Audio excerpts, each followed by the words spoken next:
What would you trade for a second chance? Your pride? Your past? Or would you offer the last precious thing you own to a stranger's mercy? This is the story of Evelyn Harcourt, a woman who lost everything, yet found something worth more than gold when she knocked on the wrong door, or maybe the right one. Stay with us as we uncover how sometimes what we're looking for isn't what we think we need. Hit that subscribe button and ring the notification bell, because this journey of heartbreak and hope will change how you see love, loss, and the courage to begin again. Chapter 1: The Last Resort.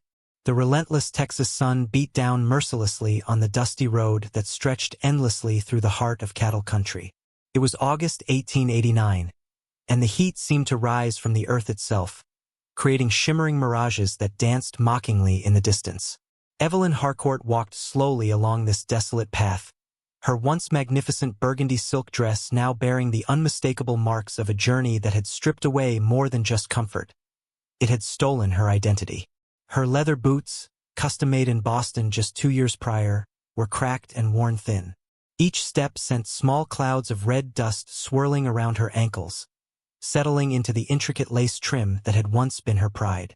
The sun hat that shaded her pale face was bent and weathered, its ribbon hanging loose like a symbol of her fallen status. In her trembling hands, she clutched a small velvet pouch, deep emerald green, soft to the touch, containing the last remnants of a life that now felt like someone else's dream. Inside lay her grandmother's sapphire earrings, a diamond brooch that had belonged to 3 generations of Harcourt women, and a gold locket containing her parents' portraits. These weren't just jewels. They were memories crystallized into precious stones, each piece carrying the weight of a family history that was about to end with her. The war had taken her father and brother. The economic collapse that followed had claimed their plantation, their horses, their dignity. Her mother had passed just 6 months ago, leaving Evelyn completely alone in a world that had no place for a woman of her background and no practical skills.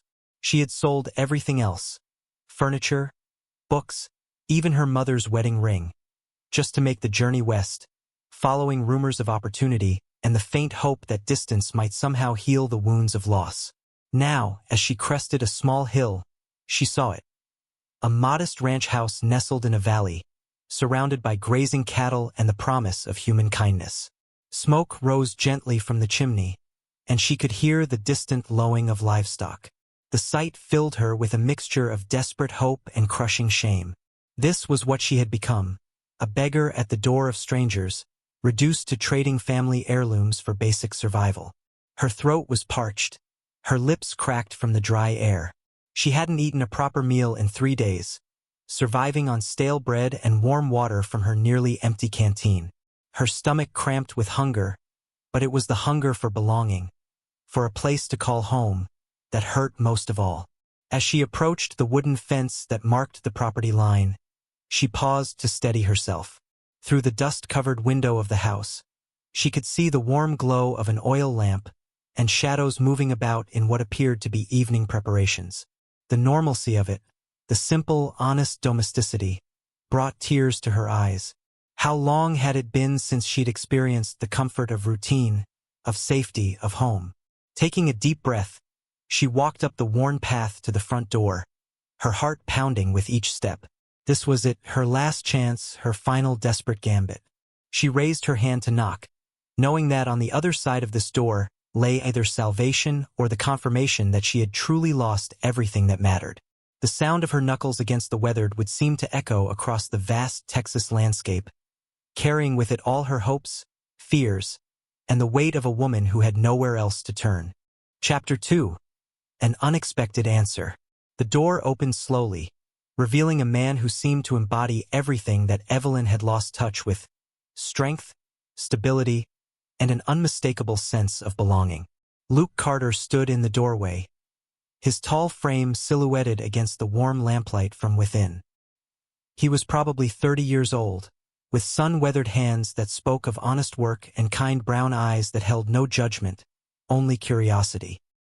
His dark hair was slightly tousled, as if he'd been running his hands through it while working over account books or mending equipment.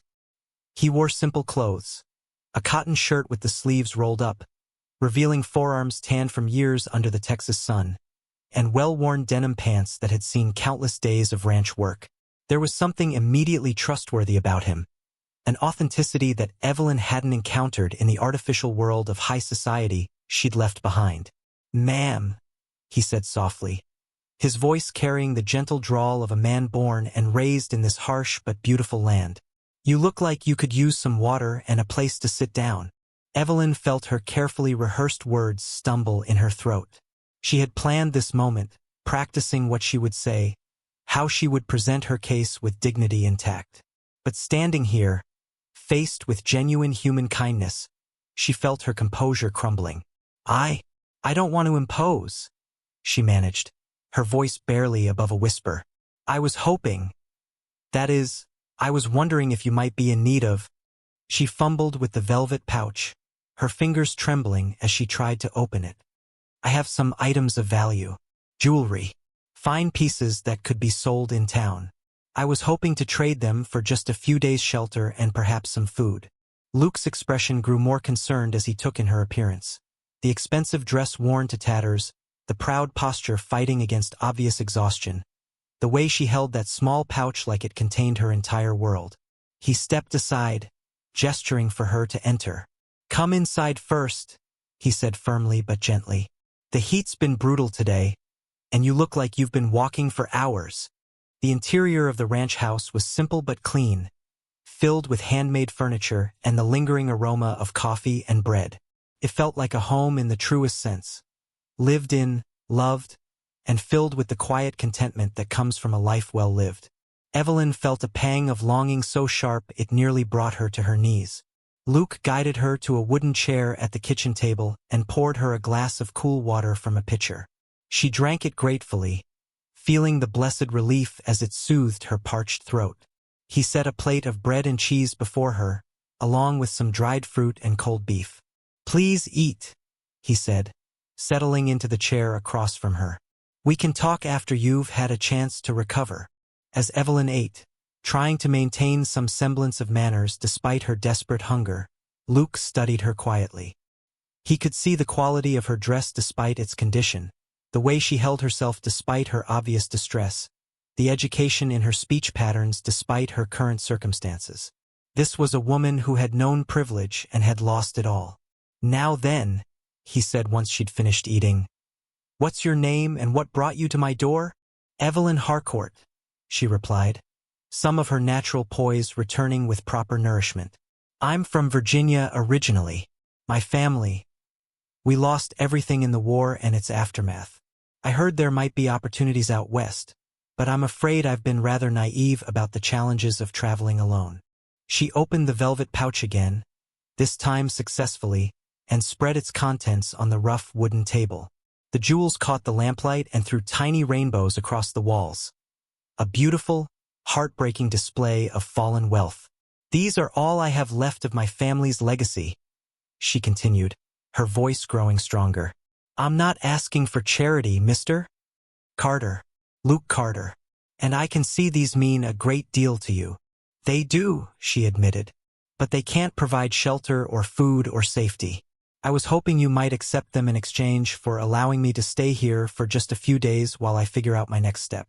I could work. I may not know ranch work, but I can cook and clean and mend clothes. I just need a chance to get my bearings." Luke looked at the jewels, then back at her face. In her eyes, he saw pride fighting with desperation, hope battling against the fear of rejection. He'd inherited this ranch from his father just 2 years ago, and while it was profitable enough, it was also lonely. He'd been thinking lately about how empty the house felt, how quiet the evenings were. But this wasn't about loneliness or attraction, though he couldn't deny that Evelyn Harcourt was beautiful in a way that took his breath away. This was about recognizing someone in need and having the means to help. "Ma'am," he said slowly, pushing the jewels gently back toward her. "I can't take these." Evelyn's face fell, and she began to gather the pieces back into the pouch. "I understand. I shouldn't have presumed." "No, you misunderstand me," Luke interrupted, his voice warm. "I can't take them because what this home needs isn't wealth or payment." He paused, meeting her eyes directly. What this home needs is you. Chapter 3, Finding Ground. The words hung in the air between them like a bridge that neither knew how to cross. Evelyn stared at Luke, searching his face for any sign of mockery or ulterior motive, but found only sincerity and something else she couldn't quite name. A recognition that seemed to cut straight through to her soul. "I don't understand," she said quietly, her fingers still clutched around the velvet pouch. "You don't even know me." Luke leaned back in his chair, running a hand through his hair in a gesture she was beginning to recognize as habitual when he was thinking. Outside, the evening sounds of the ranch settled around them. Cattle settling for the night, the distant call of a night bird, the gentle creak of wood adjusting to the cooling air. "Maybe that's exactly why I can see clearly," he replied. "You're not the first person to show up at my door looking for work or shelter, but you're the first to offer payment for basic human kindness. That tells me something about the kind of person you are." Over the following days, a routine began to emerge that surprised them both with its naturalness. Evelyn had insisted on earning her place despite Luke's protests that she was his guest, not his employee. She rose early each morning, before the sun painted the sky in shades of pink and gold, and set about making breakfast.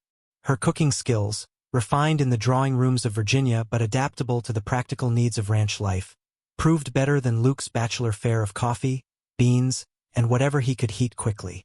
She watched him work from the kitchen window as she kneaded bread or mended his worn shirts. There was something almost meditative about the way he moved through his daily tasks. Checking on the cattle, repairing fence lines, tending to his horses. His movements were economical but never rushed, purposeful without being harsh. He treated his animals with a gentleness that spoke of deep respect for the life under his care. In the afternoons, when the heat became unbearable, they would sit on the front porch in the shade, drinking cool water and talking. These conversations revealed layers in each other that neither had expected. Luke had attended school back east before returning to take over the ranch, and he spoke intelligently about books and current events. Evelyn, for her part, showed a keen interest in learning about ranch operations and proved surprisingly adaptable to the practical demands of frontier life. "You never married?" she asked one evening as they watched the sunset paint the sky in brilliant oranges and purples. Luke was quiet for a long moment. "Came close once. Sarah Williams, from the neighboring ranch. But she wanted to move to the city, have the kind of life her sister had in Dallas.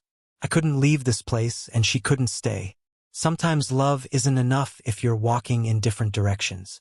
Evelyn nodded, understanding more than she wanted to admit. "And what about you? A woman like you must have had suitors." A shadow crossed her face. "I was engaged. Thomas Whitmore, heir to a shipping fortune. Our families had arranged it when I was 17. I thought I loved him, or maybe I loved the idea of the life we would have together. When my father died and our circumstances changed, Thomas discovered that his feelings weren't quite as deep as he'd claimed. It's amazing how quickly love can disappear when it's inconvenient." "That wasn't love," Luke said with quiet conviction. "That was arrangement. Love doesn't abandon you when times get hard. It rolls up its sleeves and gets to work." As the days passed, Evelyn felt something she hadn't experienced since before the war. A sense of purpose that had nothing to do with social obligations or family expectations. She began to understand the rhythm of the ranch, the way each task connected to the larger whole. When she gathered eggs from the chickens Luke kept behind the house, she felt useful. When she tended the small vegetable garden his mother had planted years ago, now overgrown but still productive, she felt connected to something real and lasting. But it was the evenings that revealed the depth of what was growing between them. They would sit together after supper, sometimes talking, sometimes in comfortable silence. Luke would work on his account books or repair tack while Evelyn mended clothes or read aloud from one of the books she'd discovered in his father's collection. There was an intimacy to these quiet hours that had nothing to do with romance and everything to do with companionship. The simple pleasure of sharing space with someone who understood the value of both conversation and silence. One evening, a week and a half after her arrival, Luke found her standing in the doorway looking out at the vast expanse of land that stretched to the horizon. The moon was full, casting silver light across the pastures where his cattle grazed peacefully. "Regrets?" he asked, joining her in the doorway. About coming here? None, she replied without hesitation. About the life I left behind. She paused, considering. I thought I was mourning the loss of everything I'd known. But I think what I was really mourning was the loss of who I thought I was supposed to be. Standing here now, I realize I was never really living that life. I was just playing a role that someone else had written for me. Luke studied her profile in the moonlight, seeing not the refined lady he'd first met, but the strong woman who had emerged through their shared days. And who are you when you're not playing that role? Evelyn turned to look at him, and in her eyes he saw the answer she was still discovering for herself. I don't know yet, she said honestly, but I think I'm ready to find out. Chapter 4: What Love Really Means. 3 weeks had passed since Evelyn's arrival, and the morning brought with it an unexpected visitor that would test everything they had built together. Luke was repairing a section of fence when he saw the dust cloud approaching from the main road, a fancy carriage that looked distinctly out of place against the rugged landscape of his ranch. The carriage pulled up to the house just as Evelyn emerged from the kitchen, wiping her hands on her apron. Her face went pale as she recognized the occupant stepping down from the ornate vehicle. Thomas Whitmore, impeccably dressed despite the journey, his blonde hair perfectly styled and his blue eyes scanning the modest ranch with barely concealed disdain. Evelyn, darling, Thomas called out, his voice carrying the cultured tones of Virginia aristocracy. Thank God I found you. When I heard you'd run off to this godforsaken wilderness, I knew I had to come rescue you immediately. Luke approached slowly, reading the tension in Evelyn's posture, the way she seemed to shrink back into herself at the sight of her former fiancé. He positioned himself near her, not possessively, but supportively. Thomas, Evelyn managed, her voice barely steady. How did you find me? It wasn't easy, I assure you, Thomas replied, brushing dust from his expensive suit. But the Whitmore name carries influence even out here. I've spent considerable money tracking you down, darling, but it was worth it to bring you home where you belong. Home, Evelyn repeated, the word seeming foreign on her tongue. Thomas moved closer, his smile confident and practiced. Of course, home. I know we had some difficulties before you left, unfortunate misunderstandings about your family's financial situation. But I've had time to reconsider. The Whitmore family has decided that love conquers all obstacles, even temporary setbacks in fortune. Luke watched Evelyn's face carefully, seeing the internal struggle playing out in her expressions. This was the life she'd been born to, the world that would welcome her back if she chose it. He remained silent, knowing that this decision had to be entirely hers. You see, Thomas continued, apparently taking her silence as encouragement, I've realized that a brief period of reduced circumstances doesn't change who you fundamentally are. You're still a Harcourt, still the woman I fell in love with. And now that some of my investments have proven particularly profitable, we can afford to overlook the temporary unpleasantness of your situation. Overlook? Evelyn repeated softly, and Luke heard something dangerous creeping into her voice. Exactly, Thomas exclaimed, misreading her tone entirely. We'll simply pretend this unfortunate episode never happened. You'll come back to Virginia, we'll announce our engagement properly this time, and you can return to your rightful place in society. I've even brought you some appropriate clothes. He gestured to a trunk being unloaded from the carriage. Because clearly you've had to make do with whatever was available in this primitive place. Luke felt his jaw tighten at the casual insult, but more importantly, he saw how Evelyn's spine straightened, how her chin lifted with a pride that had nothing to do with social status and everything to do with self-respect. And what about this time, Thomas? She asked, her voice growing stronger. What happens the next time my circumstances become inconvenient for you? Thomas waved dismissively. Darling, you're overthinking this. We'll be married. I'll take care of you. You'll never have to worry about such things again. Take care of me? She repeated. And Luke heard years of expectations and limitations in those words, like a pet or a possession to be managed. Evelyn, you're being dramatic, Thomas replied with a condescending laugh.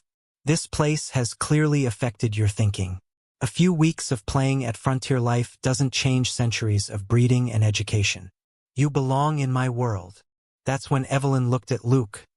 Really looked at him. She saw calloused hands that had never hesitated to help her. Eyes that had never judged her for her circumstances. A man who had offered her shelter not as charity but as partnership. She thought of the mornings when they'd worked side by side, the evenings when they'd shared comfortable silences, the way he'd listened to her thoughts and opinions as if they mattered. "No, Thomas," she said with quiet conviction. "I belonged in your world when I didn't know any better, when I thought my worth was measured by my family's wealth and my ability to be ornamental." She untied her apron, but instead of removing it as Thomas clearly expected, she smoothed it down over her simple cotton dress. "But I've learned something these past weeks. I've learned the difference between being taken care of and being valued, between being protected and being trusted, between being loved for what I represent and being loved for who I am." Thomas's confident expression began to falter. "Surely you're not suggesting that you prefer this rustic existence to everything I'm offering you?" Evelyn walked over to Luke, not to hide behind him, but to stand beside him as an equal. "I'm suggesting that I found something here worth more than all your family's money. I found myself. And I found a man who saw that value when I had nothing left to offer but my willingness to work and learn and grow." She turned back to Thomas with complete composure. "You see me as someone to be rescued from circumstances. Luke sees me as someone capable of choosing my own circumstances." Luke felt his heart swell with pride and something much deeper as he listened to her words. This was the woman he'd glimpsed that first night. Strong, intelligent, capable of making her own decisions and standing by them. Thomas made one last attempt, his voice taking on a sharp edge. "If you stay here, Evelyn, you'll have nothing.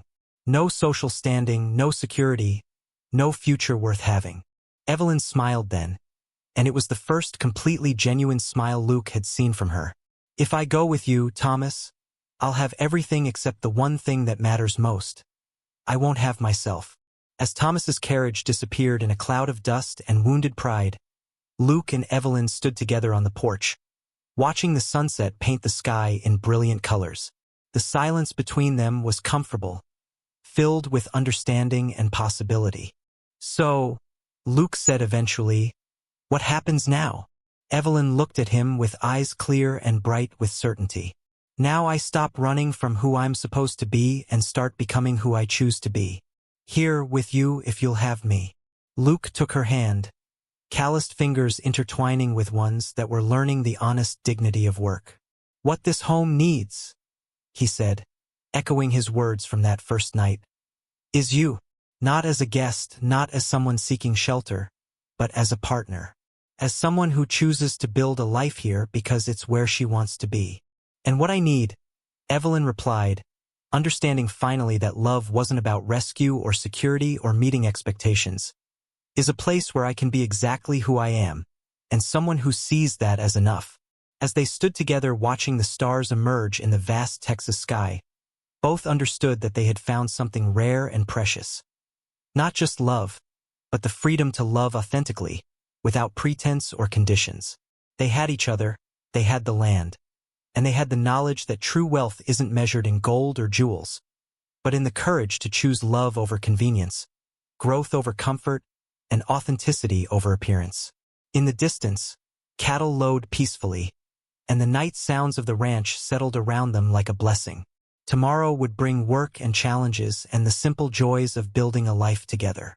But tonight, they had found what they hadn't even known they were looking for. A home that wasn't just a place, but a choice made daily to belong to each other and to the life they were creating together.